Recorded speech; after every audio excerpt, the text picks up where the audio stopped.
Bonjour à vous, chers choisis de Jésus. Aujourd'hui, dans le message 54 du premier volume, nous allons prendre conscience de ce qui est prioritaire dans notre vie et ce qui est secondaire. Ce qui est prioritaire, c'est de vérifier si elles sont conformes à la volonté de Dieu, notre Père. Ce qui est secondaire, c'est les réactions des autres, ce que les autres pensent. Et souvent, ça n'a aucune importance par rapport à ce que Dieu pense de nous. Alors, méditons ce qui suit. Mon tout petit, sois sans crainte, tu as trouvé grâce à mes yeux. Je suis avec toi. Garde ton cœur tourné vers moi. Tu y trouveras paix, joie et amour. Peu importe ce qui se vivra autour de toi. Et ça, je suis de plus en plus témoin, c'est qu'est-ce que je vis moi, c'est qu'est-ce que j'entends beaucoup de témoignages de gens qui ont donné leur oui au Seigneur, et c'est cette relation avec Dieu, notre Dieu qui est amour, qui vient nous combler et non pas les réactions des autres. Oh, ça peut être un complément, mais le fondamental, c'est la relation qu'on a avec notre Dieu. N'oublie pas que ce qui est important, c'est la relation que tu as avec moi et non les réactions et les comportements ou les tempéraments des autres.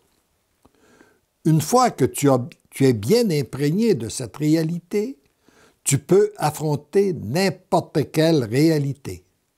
Non avec arrogance, mais dans l'humilité, accompagné de sérénité, d'amour, de douceur, de bonté et de fermeté.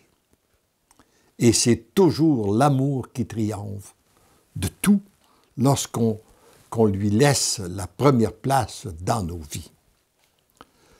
Lorsque tu sais que j'ai la situation en main, comment oserais-tu t'en inquiéter? Hein? Je repose la question.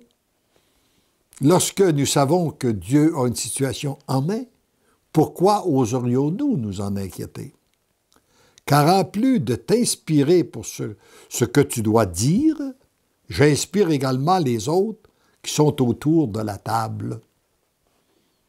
Le Seigneur, il ne nous inspire pas à nous tout seuls, il inspire aussi les autres. Et c'est lorsqu'on comprend et lorsqu'on se convainc que Dieu est aussi présent, peut aussi inspirer les autres qui nous inspirent nous, que ça crée une unité dans un groupe. Le grand danger, et souvent ce qui crée la division dans un groupe, c'est lorsqu'une personne arrive et c'est comme s'il croit que l'Esprit Saint n'était uniquement sur son fauteuil et qu'il n'est pas avec les autres. Eh bien non. Le Seigneur nous donne une parcelle de la vérité et on se doit d'être à l'écoute des autres aussi pour venir parfaire ce qu'il met dans notre cœur. Aujourd'hui, non seulement tu seras mon témoin, mais tu seras témoin de ma puissance. Voyez-vous, deux choses. En même temps que Dieu veut nous utiliser pour qu'on soit témoin de son amour, il nous permet d'être témoin de sa toute-puissance. Et c'est dans la mesure où qu'on est de plus en plus, qu'on prend conscience de sa toute-puissance, qu'on devient des témoins de son amour. Demeure dans l'action de grâce, la louange, et garde ton cœur prêt à accueillir et à s'émerveiller de ce que j'accomplirai en toi, autour de toi et à travers toi.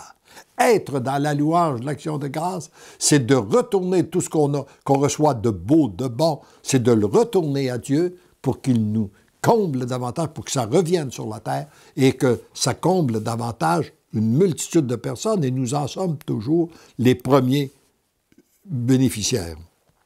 Sois sans crainte, demeure dans ma paix, je suis avec toi. Prends conscience que par mon amour, tu deviens l'amour. Et je te donne une bénédiction bien spéciale pour cette journée, pour cette semaine. Laisse-toi aimer, mon tout petit, je t'aime. Et je lui demande en terminant que la bénédiction que Jésus m'a donnée à ce moment-là, qu'il vous la donne à chacun de vous. Que ce soit qu'il vous déverse sur vous une bénédiction toute spéciale pour cette journée et pour cette semaine. Et il ajoute, laisse-toi aimer, mon tout petit, ma toute petite, je t'aime.